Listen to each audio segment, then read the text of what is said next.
gentlemen, for joining me today. You have a very difficult task. Why 20 minutes, 3 founders. I know. Good luck. I'm up for the challenge. So let's start with a little brief outline of each of your businesses, because just to get the audience up to speed on, because you're entrepreneurs, they might not have heard of exactly all of what you do. So we'll start with you, Fuad. Why not? So Toggle Hospitality is a B2B online marketplace that facilitates cross-border trade of operating supplies and equipment for hotels. So in essence, what we do is we relieve hotel procurement managers or anyone involved in procurement from what we call the mundane chores of procurement.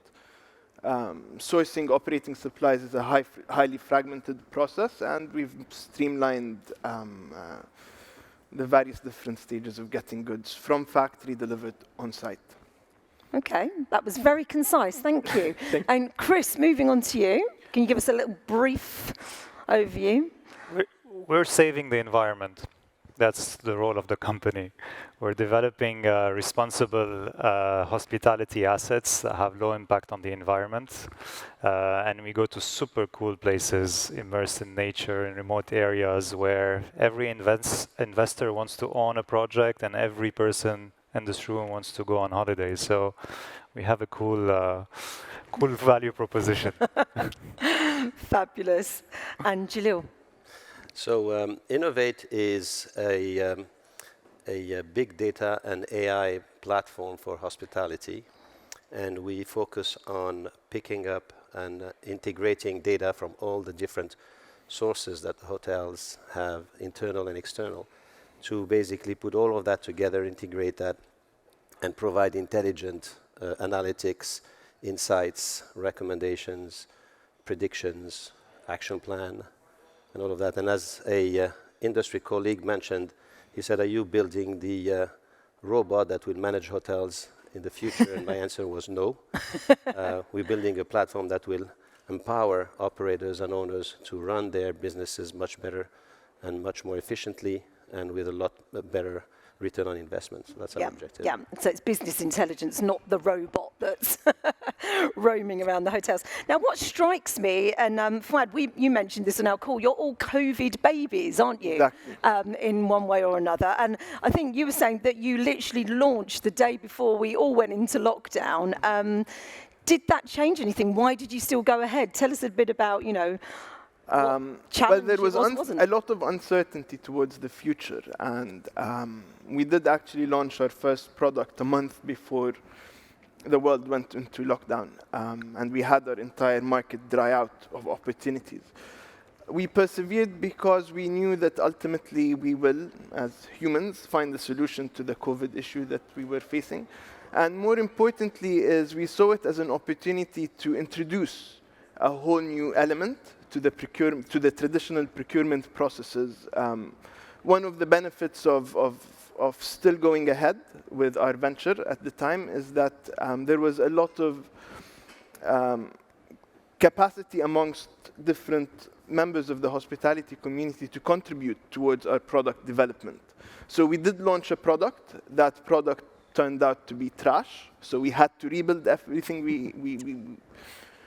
we did at the beginning, but due to COVID and due to the additional capacity people had, we had more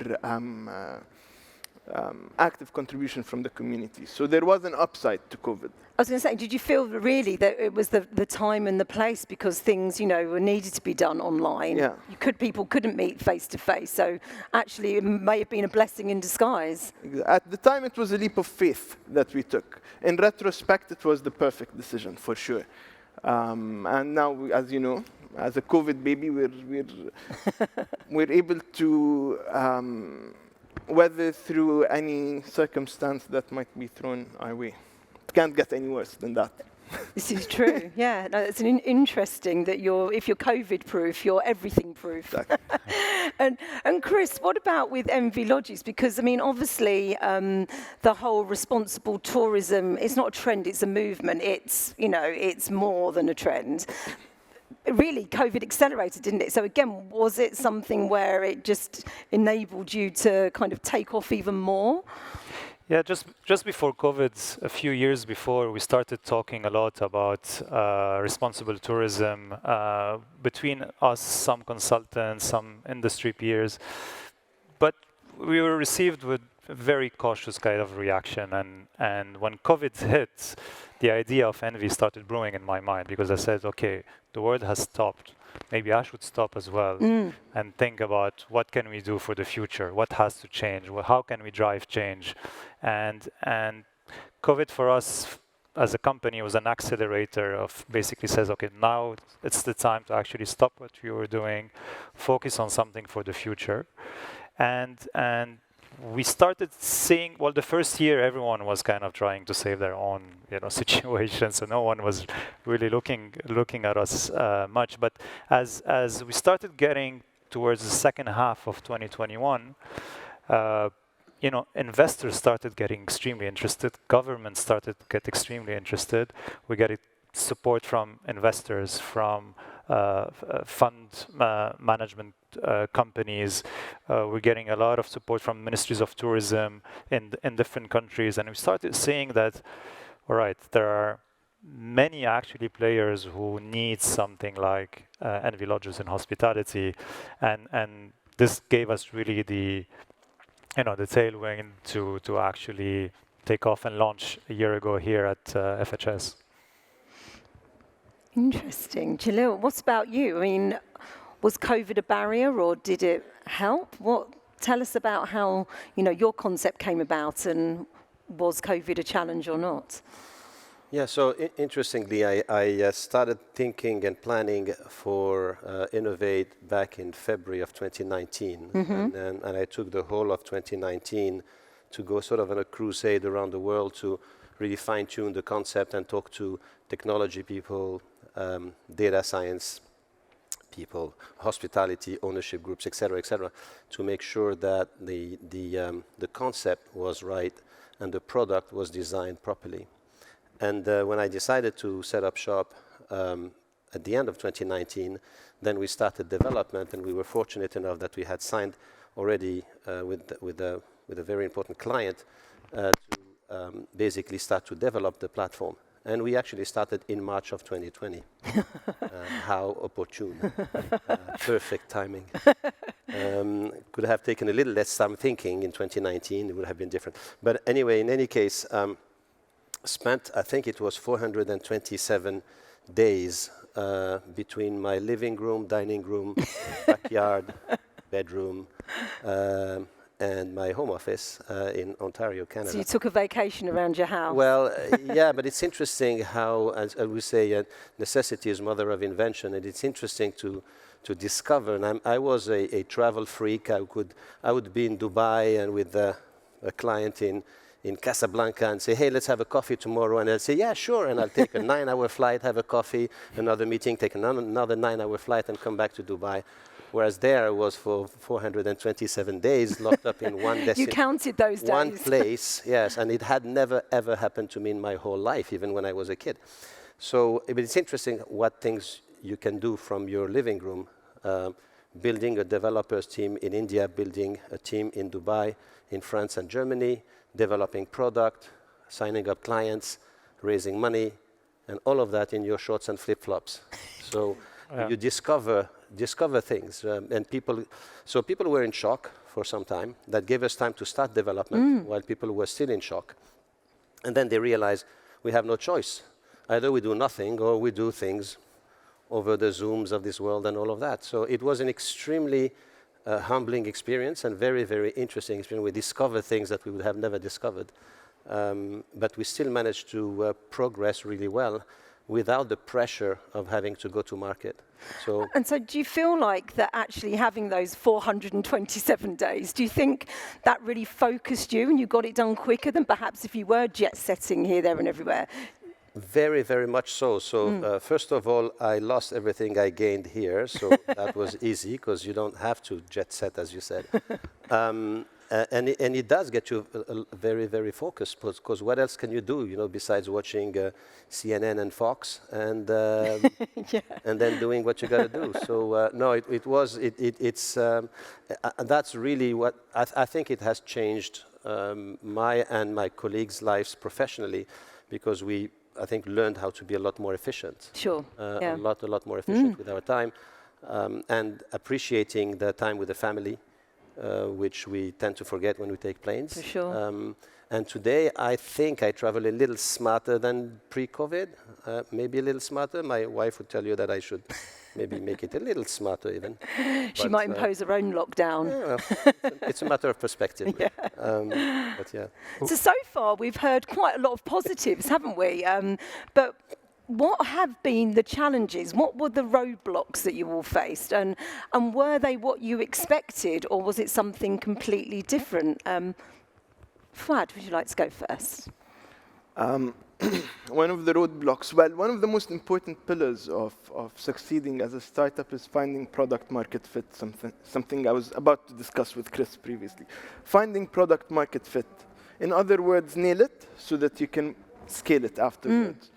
And in contrary to what Jalil mentioned, not being able to take our product to market because there was no demand for goods for a good period of time was a setback of some sort. Because building the right product, a product that's going to really serve the customer's pain points, is a product of constant iterations and convergence, which is based on customer feedback. So I'd say one thing that hindered our ability to grow fast during that period is not being able to take the product to market due to the lack of demand for goods and services that we offer. But this downside in comparison to the upsides that we've enjoyed on the back of, unfortunately, COVID being creating a reset for the hospitality sector are incomparable. So I think there's more upside than downside. And so do you feel like the biggest hurdles of you've already jumped over them? Do you feel like... Exactly. And again, the biggest hurdle was not being able to test the product, not getting the empirical evidence that we might be, that we need in order to reach that optimum product market fit. But we have now, and we're doing very well. So Fantastic. Chris, what were your biggest challenges, and did they surprise you, or did you expect them? Yeah, they were actually surprising, yes, because when you spend some time on your business plan and you speak to investors, you speak to advisors, you get a team together, and everyone is speaking the same language, everyone has the same objective, and you feel that, okay, it's the right time to actually launch this, and you'll be able to reach this target very fast because everyone is speaking that same language. Everyone wants your product. And then when you go out to market and you start speaking to actually the investors who want to develop these beautiful eco-lodges, there is a high appetite and a high desire and a high ambition to actually do it. But between doing it and doing it, there is a gap that we found to be, it takes a lot of effort and time from us to actually move the needle. There are many hurdles when it comes to developing sustainable product in this part of the world, although it's a priority of all governments.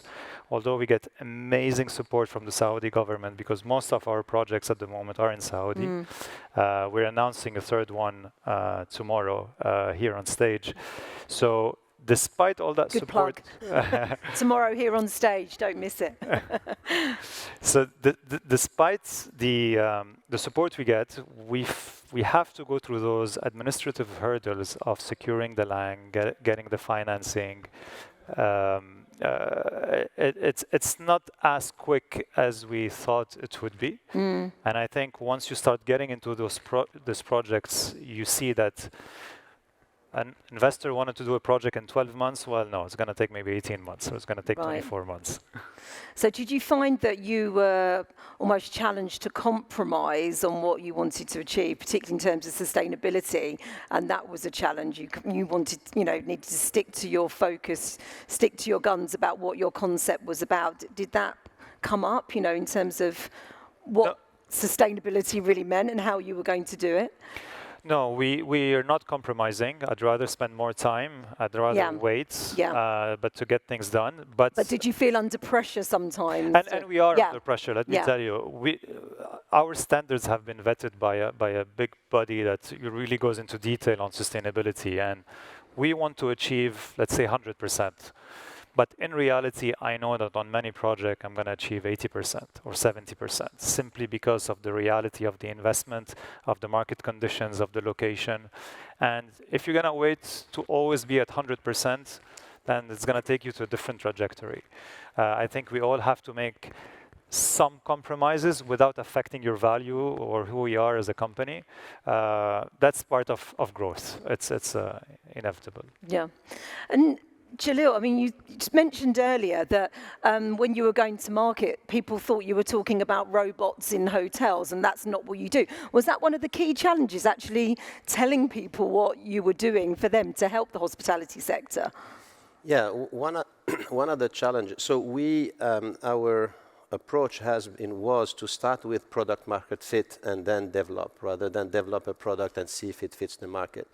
And hence my crusade of a few months in 2019, and then we signed up a client, worked with them, and then developed a module of the platform that then becomes accessible to the public. So we always sought feedback from the customers along the way. Although we are hoteliers, I've been in the industry for 30 years, not to age myself, and the rest of the team has been a senior hospitality specialists. But we don't believe that we know everything, and at the end of the day, it's with interacting with clients or with future users that we would get to the right. But the thing is, people don't know what they don't know, and we also don't know what we don't know. So the point is to make people understand what exactly the added value and how this will change and transform their professional lives. That was, I wouldn't call it a challenge, but that was a very interesting thing to work on. And especially while adapting to more of a remote sort of communication, adjusting to that while convincing people that, not convincing, but showing them how this is going to change their professional lives and transform it was an interesting journey. I guess for all of you, there's an education process involved, isn't there? You know, talking to your end user and your stakeholders, your investors too. Now, I'm conscious of the time, so we're going to have some quick fire questions. Answer these as quickly and concise as you can. What keeps you awake at night? $100 billion of offline purchases shifting online. That's what keeps me awake at night. Okay. Cash flow and funding, making sure that we raise enough money to be able to achieve our next milestone. Jalil. And satisfying our partners and stakeholders, so the team members, investors, and the clients. What keeps you pursuing your goal? Same answer. No, I'm joking. The pain points that we're serving, we can see how much time and effort we're relieving our customers from going through mundane processes. And as an engine of liberation, that's quite rewarding for us to see. The number of comments and supports and calls we get from very, very senior people encouraging us to continue. And this gives us a lot of big boost. And I'd say the passion and the ultimate conviction that we're going to transform the industry. Brilliant. What makes you a leader of change? What makes me a leader of change? What makes Toggle, the team, as a collective leaders of change is our belief that we can expand what's possible.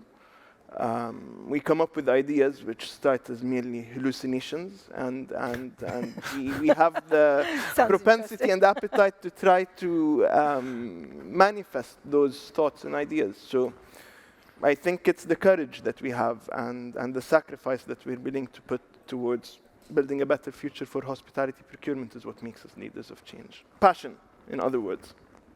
Chris. When we're able to convince an owner not to put concrete on a beautiful site and actually develop with low impact, for me, this is a change that we're making for the planet, and we're very proud of just these simple achievements. Jalil. Yeah, and very much the passion in discovering things we didn't know yesterday. and helping people understand that change doesn't come by doing the same thing all over again. Change happens by embracing new ideas and hoping that it will lead to better results. Last question. Your advice to would-be entrepreneurs in the audience? My advice would be to recognize that a business is a collective of people that come together in order to produce a product. And on an individual level, we're biological systems. We only learn and develop in a linear fashion. 1 year from now, you're going to only be 1 year older. But startups tend to grow exponentially, especially in the technology space, and to recognize that at some point, the business is going to outgrow you, and we need to be humble and be able to put our ego aside to reflect on what our new role is. So being open and transparent with yourself as the business grows and noticing the different stages of growth. Good advice. Make sure you go to every Six Flags in the world, try every roller coaster ride, so you just get psychologically ready for what's going to come. If you don't throw up 25 I like it. Jalil. And roller coasters? Or? Yeah, while you do that, believe in yourself, surround yourself with the right people, trust them, listen to them, be it your team members, your partners, your investors, your advisors. Choose the people you want to listen to, but listen. I think it's a big learning for me. And perhaps keep moving from one room to the other in your house, and you'll get it all done quickly. Yes, and change from your red flip-flops to your green flip-flops. So you think you did something great today. Brilliant. Ladies and gentlemen, 3 leaders of change. Give them a massive round of applause. Thank you so much. Thank you. Thank you.